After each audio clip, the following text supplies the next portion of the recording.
Seen as an historic agreement, Israel and the United Arab Emirates have reached a deal to normalize relations. Donald Trump made the announcement at the White House, saying Israel would now suspend plans to further annex parts of the occupied West Bank. The UAE is the first Arab Gulf state to agree to formal diplomatic ties with Israel. Our Middle East correspondent Yolande Knell reports now from Jerusalem.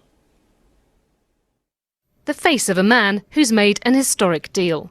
Israel's leader talking today with the Crown Prince of Abu Dhabi and President Trump.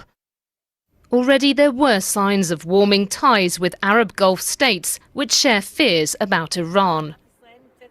Over a year ago, this was a surprise official visit, an Israeli minister in the UAE. Her delegation there singing in the Jewish Sabbath. Now such scenes could become normal. We announced the establishment of a full and formal peace between Israel and the UAE. It includes the mutual opening of embassies, direct flights, and many, many other bilateral agreements. This is the greatest advancements toward peace between Israel and the Arab world in the last 26 years. But the Palestinians feel betrayed.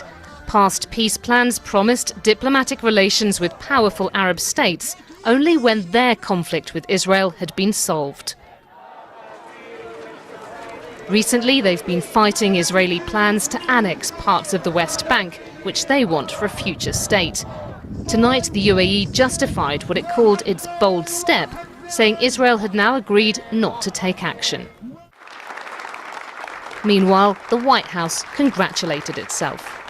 By uniting two of America's closest and most capable partners in the region, something which said could not be done, this deal is a significant step towards building a more peaceful, secure, and prosperous Middle East. For Mr. Trump, with presidential elections looming, and his friend Benjamin Netanyahu, this is a major foreign policy achievement. In a measure of its great popularity with Israelis, tonight the Tel Aviv municipality was lit up with the Emirati flag. Yolande Knell, BBC News, Jerusalem. So John Serpell is at the White House. John, just sum up how significant this deal is. Well, Clive, let's talk about what this is and what this isn't. This isn't a comprehensive Middle East peace deal or anywhere close to that. And for the Palestinian leadership, I'm sure it leaves them feeling marginalised and left on the sidelines by not having been part of these talks. Again, what this is, though, is a hugely significant breakthrough, as Yolande was explaining there, because what you have now is cooperation between the two economic powerhouses in the region.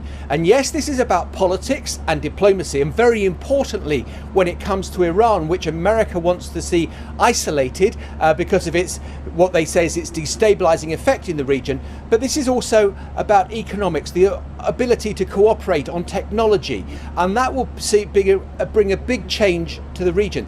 If I can be parochial for a moment as well, Israel is very well supported in America by white evangelical Christians, by the Jewish population.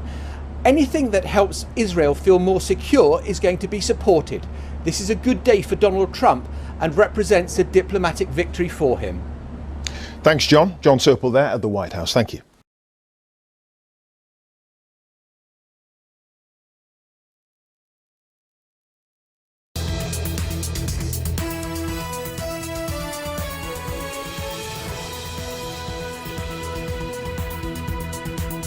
Kia ora, good evening. Welcome to today's second COVID-19 update, with the government about to reveal what's happening with the country's alert